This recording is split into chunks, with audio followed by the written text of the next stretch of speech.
Oh. Kayak Kang Ustadz tuh headsetnya tuh yang mahalan dikit lagi, Aima, yang 25.000 headsetnya. Kiai. Sebentar Ustaz Mahesa. Ente ini kalau kalau ada orang mau debat dijatuhkan dulu mentalnya ini. Ustadz. Sebentar, Weh, sebentar. belum Saya Ustadz buka. Wapi. Ya, apalagi Ustadz Wapi. Lebih canggih kalau Ustadz Wapi. Saya mah baru Ah, separuhnya Ustadz Wapi. mungkin saya cuma mau berkomentar sedikit Ustadz Mahesa dan Ustadz Atindiro ya. Jadi sebenarnya begini, menurut pemahaman saya yang dibahas dari tadi, ini begini Ustadz Atin. Ustadz Mahesa ini bukan orang yang tidak percaya dengan kasyaf. Beliau ini percaya. Cuma kalau jenengan ini mau membantah atau mau membuktikan kebenaran apa yang terjadi terhadap kisah tentang Syekh Abdul Qadir Jilani itu dibandingkan dengan kisah tadi, seorang pemuda yang kasyaf, itu beda katanya. Seharusnya karena itu berkenaan dengan Nabi, harusnya itu ada hadis seperti itu. Tindo. Jadi kalaupun itu yang terjadi terhadap pemuda itu, ya mungkin saja terjadi, sah-sah saja, karena itu bukan Nabi. Artinya tidak harus melalui dalil ini, dalil itu, seperti itu mungkin maksudnya. Jadi tadinya sepertinya itu berseberangan. Begitu ya Kiai, Ustaz maksudnya Mahesa. begitu. Betul Kiai. Ya, Makanya ketika Imam Abil Hasan Asyadzili bermimpi dengan bertemu Nabi, itu kan beliau tidak mengklaim kebenaran mutlak itu dengan mimpi. Padahal Nabi lo mimpi. Coba kita analisa ya, kita ini sama-sama orang Asy'ari ya. Ketika Imam Abil Hasan Al-Asy'ari mengklaim paradigma atau metodenya itu adalah metode yang benar berdasarkan izin Nabi. Coba beliau berhujah dengan dalil Quran loh. Yang memotivasinya mimpi, motivasinya mimpi. tapi sedikit Baca Ustaz gitu. Mahesa. Siap. Usikum wa nafsi bitaqwallah. Siap. Cuma Ustaz Mahesa ya. Saya menghargai bahwa jenengan ini mungkin tidak percaya dengan, cuma bahasanya mungkin lebih diperhalus Ustaz Mahesa. Itu saja.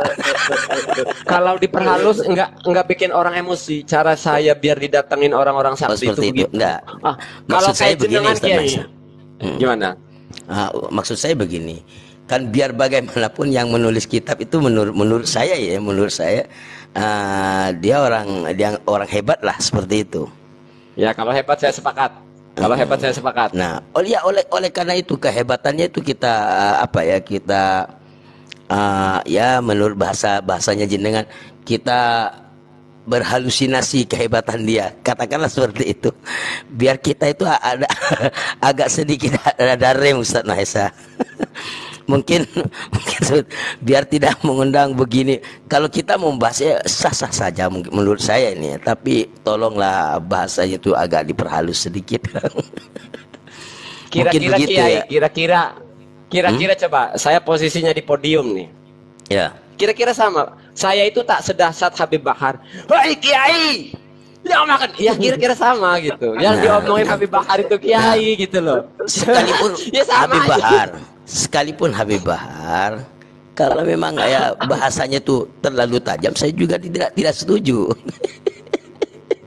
Ya kan Habib Bahar kan kalau ngomong, hei Kiai, dunia gitu. Ya itu. Enggak, maksudnya gini Kiai, kita Ya, itu. jadi intinya seperti itu. Begitu ya Ustadz Mahesa. Jadi Kalau ke style saya, itulah kemerdekaan saya. Saya itu independen, tidak bisa diintervensi siapapun. Jadi toh yang saya bahas bukan tentang Syekh Jauhari sebagai seorang ayah, bukan Syekh Jauhari sebagai seorang suami, kan gitu loh. Tapi saya membahas tulisan gitu loh. Artinya sebenarnya ini nada itu saya kira ya tinggal posisinya saja lah. Kalau misalnya nada ya. Ini izin ngomong Kiai. Kalau saya sepakat dengan Kang Mahesa itu dengan gaya seperti biasanya Kiai. oh seperti itu ya.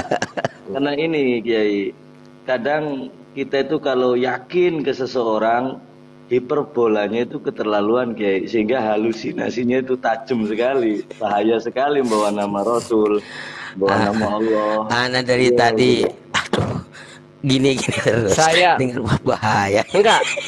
Jujur Kiai ya, ini diskusi saya tersantun. Jadi saya pikir mode Mahesa akan keluar.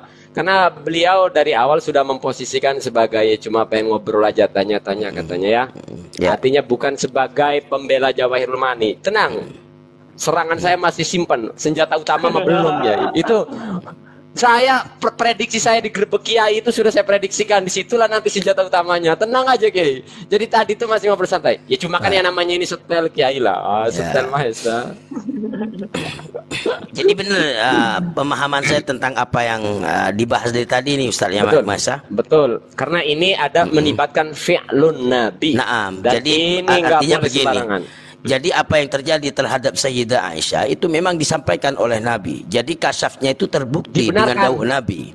Dibenarkan Nabi. Dibenarkan oleh Nabi. Dibenarkan seperti oleh itu. Nabi. Jadi seandainya, tapi yang kisah yang tadi itu banyak ditulis di beberapa kitab tentang keutamaan membaca la ilaha illallah 70.000, itu bahkan sudah menjadi kebiasaan di sebagian tempat ya.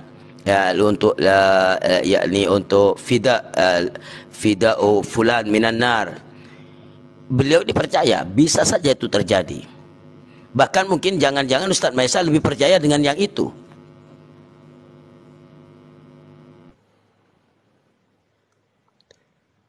Halo. Begitu ya Ustaz Mahesa. Lawong saya bikin Ataka Sugro itu ayah saya bikinin sendiri, nggak nyambat-nyambat orang. Halo.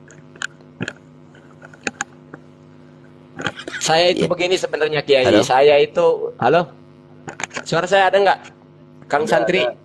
Ya. Saya itu begini Kiai. Ya, saya dengar. Kiai Abdul Fattah. Saya itu begini. Orang Asy'ari itu orang yang terkenal rasional. Bahkan melewati Mu'tazilah. Kita fahami dulu ya kemunculan paradigma kita ini, prinsip kita. Imam Asy'ari itu sudah melewati masa Mu'tazilah gitu. Artinya sudah di atas rasional orang Asy'ari itu. Yang kedua, seperti itu ya. Orang-orang tasawuf itu selalu dilatar belakangi dengan ilmu filsafat. Artinya lagi-lagi dan orang rasional. Ketika rasional ini diiringi dengan dalil, maka jadinya tasawuf. Maka kemudian heran orang sekarang mengklaim dikit-dikit wali, mengklaim tasawuf, tapi sandaran dalilnya itu ngaco kayak orang zindik gitu loh. Kayak orang Batiniyah, kayak orang Fatimiyah di masa Hijriah pertama gitu. Loh, ulama tasawuf itu ulama paling rasional. Imam Ghazali ahli filsafat. Ketika rasional dibarengi dengan dalil bermuara kepada ketasawufan. Maka heran sekarang ada orang aku tasawuf tapi halu, lutut gua dicium Nabi, ngamuk lah Mahesa kan gitu loh. Ngamuk ngajak mubahala. Ayo mubahala, siapa nih yang percaya wali? Kalau lutut dicium Nabi itu salah bahasa, Kang. Itu gimana yang benar? Yang benar bahasa Kalimantannya itu cium lutut ulun, maksudnya itu guru sekumpul yang cium lutut Nabi, begitu. Enggak, saya sudah nyimak kok arti. Bahasa saja. Masalah realnya kita sama-sama tidak tahu. Oh bisa. Nah ini penjelasan yang paling rasional Kang saat ini. Benar. Ketimbang yang kemarin ini muka siapa ini wali. Bahasa Kalimantan cium lutut ulun. Maksudnya cium lutut ulun itu bukan koma. Nabi, masalah titik koma. Masalah titik koma doang. Oh, titik koma. Ya, sebentar. Ya, sekarang saya sudah naik dan sudah saya sampaikan. Takutnya saya itu salah paham juga Ustaz Mahesa. Jadi benar ya, sekali lagi. Syukron. Terima kasih. Ini Santri Jaya. Ya, saya turun. Mohon maaf kalau ada salah. Wassalamualaikum warahmatullahi wabarakatuh. Waalaikumsalam warahmatullahi wabarakatuh. Kang Santri Jawa sih dinyebut nama guru sekumpul langsung takut Kiai Abdul Fattah langsung turun. Oke Kang Rasional, ini ya paham lah. Masya Allah Kang ini bahasanya singkat padat tapi menjawab. Karena saya itu begini Kang Santri, saya juga cari celah, cari jalan untuk husnudzon. Sama. Nah, Kang Santri Jawa ini ternyata lebih rasional penjelasannya, lebih simpel ketimbang orang yang ngedalil mukasyafa manyenyok lalu mengkiaskan dengan karomah Imam Ar-Rifai dan lain sebagainya. Ini malah simpel. Itu masalah intonasi, lupa menaruh koma gitu. Itu lebih simpel loh. ada yang istilahnya kita kalau belajar bahasa bahasa sana itu agak mirip bahasa Arab. Jadi failnya di belakang begitu. Karena gini Kang, 10 tahun yang lalu juga ulama dari Kalimantan juga ada yang berontak. Nah, bahkan murid Syekh Yasin Fadani loh. Udah ada yang ngamuk 10 tahun yang lalu. Makanya kita artikan secara literal, waktu itu memang masalah koma, titik koma. Ini memang belum terpikirkan ya. Seandainya waktu itu saya terpikirkan tentang pola pikir Kang Santri ini, saya itu sebenarnya gini Kang. Saya sebelum mengkritik orang, cari dulu husnudzonnya. Kalau husnudzonnya gak ketemu, baru. Maka di awal saya berusaha husnudzon. Maka analisa husnudzon saya itu begini waktu itu ya ke guru sekumpul. Saking cintanya kepada Nabi menyebabkan beliau berhalusinasi. Dan itu positif. Saking cinta orang. Ini mirip dengan seorang ibu ketinggal anak yang masih kecil karena terpikirkan terus dari seolah-olah melihat anaknya. Gitu loh. Itu jalan saya husnudzon waktu itu ya. Iya, Waktu itu jalan husnudzon. Itu kan kisahnya di atas kursi roda gitu kan, Kang? Iya, beliau lagi di posisinya lagi didorong, betul, lagi sakit. Jadi kalau ditranslate bahasa sana ke bahasa Indonesia yang enak dipaham itu begini, Kang. Jadi beliau melihat Rasulullah SAW terjatuh dan beliau mencium lutut Rasulullah. Jadi saking haibahnya atau saking cintanya terjatuh dari kursi roda, nyium lutut Rasulullah SAW. Mantap. Itu dari penjelasan yang bahasa sana kalau ditranslate ke Indonesia. Nih, bukti saya keras, apakah sulit nerima masukan? Buktinya malam ini saya nerima. Walaupun bukan dari keluarga atau murid beliau. Artinya kita itu cari jawaban yang rasional gitu. Dan ya, saya kira Antindiro, Ustadz Kang Mahesa ini jangan pakai dalil berat. Dia alim, jadi pakai rasio aja. Karena sebenarnya kalau saya mau keras hati ya, mau keras. Karena ada data dari Syekh Nuruddin Al-Banjariyah, Nuruddin Al-Marbu itu ya, murid Syekh Yasin Fadani yang menolak keras itu ya, klaim itu. Artinya berarti secara bahasa sana pun Kang Santri Jawa, memang itu diartikan bahwa Nabi mencium lutut. Karena ada kisah lain masalahnya, Nabi menggendong dari lobi sampai ke kamar hotel, ada kisah lainnya gitu loh. Nah itulah artinya yufassiru ba'dhum ba'dhum. Tapi kalau ada satu celah untuk husnudzon, saya kedepankan husnudzon. Dan salah satu celah itu ternyata saya malam hari ini sukron Kang Santri Jawa. Saya temukan dari Akang. Dan saya terima itu sukron. Setidaknya ini untuk ngerem saya, karena saya itu memang yang melatar belakangi saya itu kan memang jujur ya, ketersinggungan Kang. Karena ini baginda Nabi loh, nggak main-main loh. Itu loh. Jadi kalau tidak ada indikasi ataupun potensi terhadap bahasa yang tidak baik kepada Nabi, saya juga bisa ngerem gitu. Karena tadi ini melibatkan Nabi. Fi'lu Nabi itu kalau dikaji dari banyak hal ribet itu loh. Ya cuma mungkin gini Kang, kalau soal kasaf tadi ya, yang tadi yang belum dimasukkan itu mungkin kasaf yang sifatnya isyarat atau apa. Jadi seolah-olah hanya sebatas isyarat saja, bisa jadi kan? Ya. Diisyaratkan bahwa Rasulullah itu menjadikan Syabdul Qadir Al-Jilani sebagai wazirnya. Sebagai isyarat saja, maksudnya bukan kejadian real, tapi hanya sebatas simbol atau isyarat. Mungkin untuk jalur husnudzonnya lagi gitu loh Kang. Sementara bayangkan Kang. Di arah ini, maksudnya kalau kita cek secara hukumnya ya memang nggak bisa Kang. Maksudnya dikatakan ini sahih, wah jauh Kang, nggak bisa. Karena Syekh Abdul Qadir Jilani kalau peristiwa itu benar, yakin tidak hanya Nabi loh. Paling tidak Syekh Abdul Qadir Jilani menceritakan itu ke murid-muridnya. Dan yang anehnya itu tidak pernah diceritakan oleh Syekh Abdul Qadir Jilani. Sementara kata Nabi waja'altuka waziri. Otomatis loh Syekh Abdul Qadir Jilani akan menyampaikan itu. Itu amanat Nabi loh. Nggak main-main. Minimal Syekh Abdul Qadir Jilani itu jadi seorang khalifah waktu itu. Kenapa? Nabi itu kan konsekuensinya urusan kenegaraan, urusan kerohanian, mencakup semuanya. Kalau sudah waziri, otomatis Syekh Abdul Qadir Jilani akan menyampaikan itu ke publik. Sebagaimana Imam Mahdi. Imam Mahdi nanti kan ketika muncul itu jadi wazirnya Nabi. Madhab tidak berlaku ketika munculnya Imam Mahdi.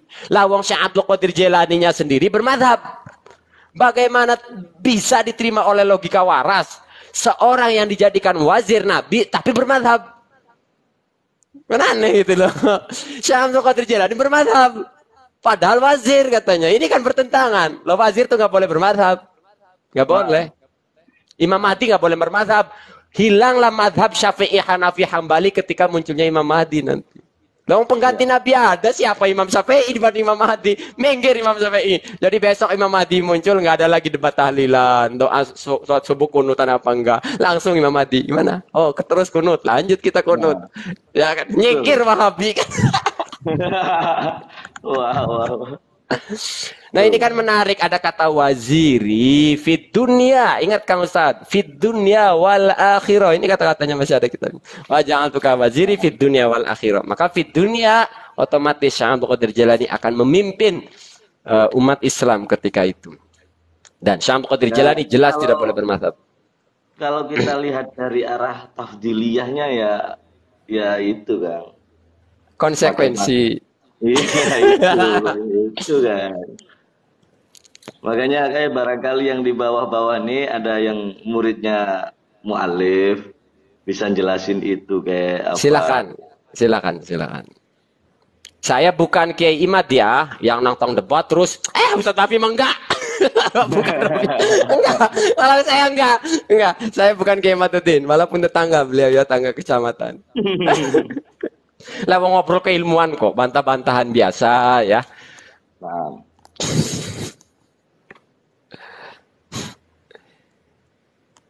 Itu yang paling berat, itu yang menurut saya cukup prinsipil ya, karena kalau ngomong akidah diprotes ya, karena akidah itu bahasa Arab, tapi sudah pakai bahasa Indonesia ya.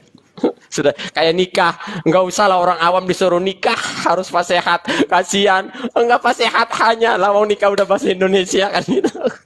Jadi maksud gini, bukan menurut sih, karena memang sesuatu yang prinsipil ini di dalam Islam tentang bermadhab sangat prinsipil lah bagi saya, Kang Sandria. Karena bagi saya bermadhab itu wasail, maka laha hukmul maqasid. Bagi saya wajib bermadhab. Iya, sepakat. Saya nggak bisa kok langsung bolak-balik Quran, istimbat hukum sendiri, hadis, ampun. Saya milih bermadhab aja. Sama kan. Saya juga nggak bisa nafsir al-ma'u minal ma' juga kok kan.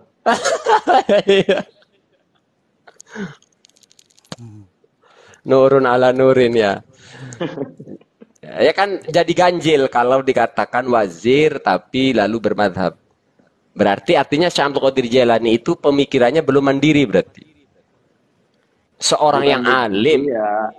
Artinya seorang yang alim tapi masih tawadhu menyandarkan sebuah pada prinsip kepada salah satu mazhab. Bayangkan.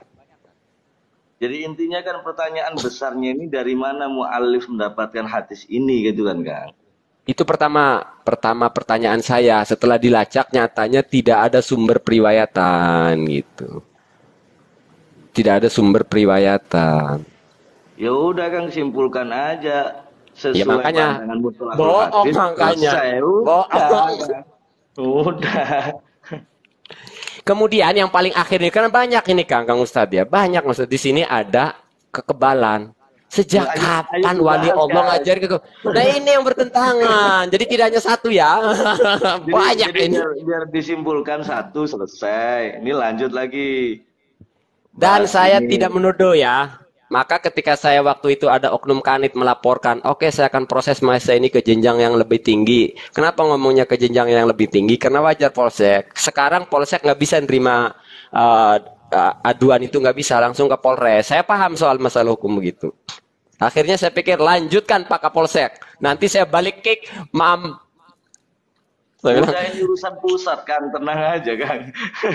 Saya pengen ini pokok masalah ini sampai ke hukum. Kenapa? Karena saya tidak punya kekuatan untuk menghentikan ini secara kenegaraan. Kalau sampai masalah ini ke pengadilan kan enak, kita tinggal terusin doang. Nggak pakai modal lagi, kita masuk ke pengadilan, jeger. Kita tarung di pengadilan. Nanti pengadilan yang nutup legalitasnya kan. Aman kan. Jadi ini urusan ilmiah mah aman. Dibahas sampai kapanpun yang wali tetap jadi wali, yang ndak wali ya tetap ndak wali. Tapi kan ini ilmiah, aman dah. Saya ajarin cara ngelaporin saya waktu itu diancamnya sama oknum kanit. Saya bilang, cara ngelaporin saya, caranya bangunin dulu Mbak Jauhari Umar. Beliau yang langsung ngelaporin saya. Ente siapa mau ngelaporin saya? Aduh.